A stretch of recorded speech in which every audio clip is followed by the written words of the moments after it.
In Minnesota in 1982, Charlotte is attending a birthday party at Freddy Fazbear's Pizza. She sits in front of the stage waiting for the marionette show to start and Vanessa brings her a drink, but Charlotte doesn't like it. When Vanessa asks her to join the other kids at the table, Charlotte explains nobody likes her and that Marionette is the only one she can rely on. Vanessa promises that Marionette will still be there later and brings Charlotte to the table right in time for cake. Bored by the party, Charlotte looks around and notices that a boy is being taken away through the back door by a person wearing the Spring Bonnie suit. She runs to ask any adult she can find for help, but none of them listen to her. Then Charlotte runs toward the back door and Vanessa tries to stop her to no avail. Behind the door Charlotte finds a dark corridor. She follows a noise to a room where she sees the kidnapper washing something and the boy unconscious on the floor. Charlotte carefully sneaks around and picks up the boy to then run as fast as possible. Spring Bonnie hears her and grabs a knife before chasing after her. Seconds later Charlotte appears on the stage with blurry vision and screams to get everyone's attention. After putting the boy down she collapses, revealing that she was stabbed during the chase.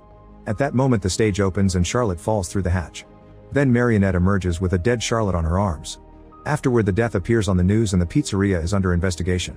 However, authorities end up saying it was an accident and blame it on Charlotte for entering a restricted area. The company announces that they're shutting down the business for good, however a few months later they come back with new locations. 20 years later, Vanessa wakes up from a nightmare to a call from Mike, who awkwardly asks her to have dinner together. Vanessa says yes and Mike's sister Abby teases him for his crush, but he swears they're just friends. On her way out, she says hi to Mike's best friend Jeremiah, who has come to help Mike paint the house. While they work, Jeremiah says that Vanessa may be crazy, which Mike denies. Then they chat about Mike's aunt, who told stories about killing bears in the Fazbear Pizzeria. Mike asks Jeremiah to keep his connection to his aunt a secret because he doesn't want Abby to get the wrong kind of attention. In the school bus, Abby is sharing stories with the other kids.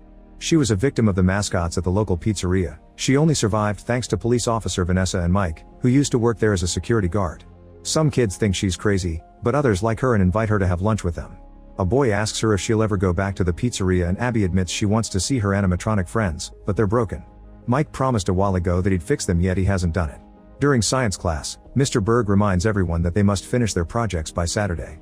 Then he starts ranting about an event called FaceFest, because it'll be happening on the same night as the science fair.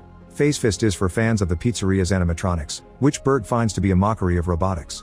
If any of his students don't come to the fair, he'll fail them. Then Berg checks on each project and notices that Abby's is nowhere near done. He only wants impressive robots to keep up the school's reputation, so he scratches her name off the list for the fair.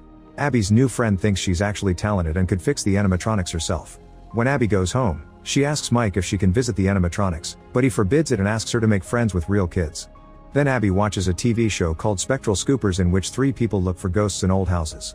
At the restaurant, Vanessa tells Mike that he shouldn't lie about being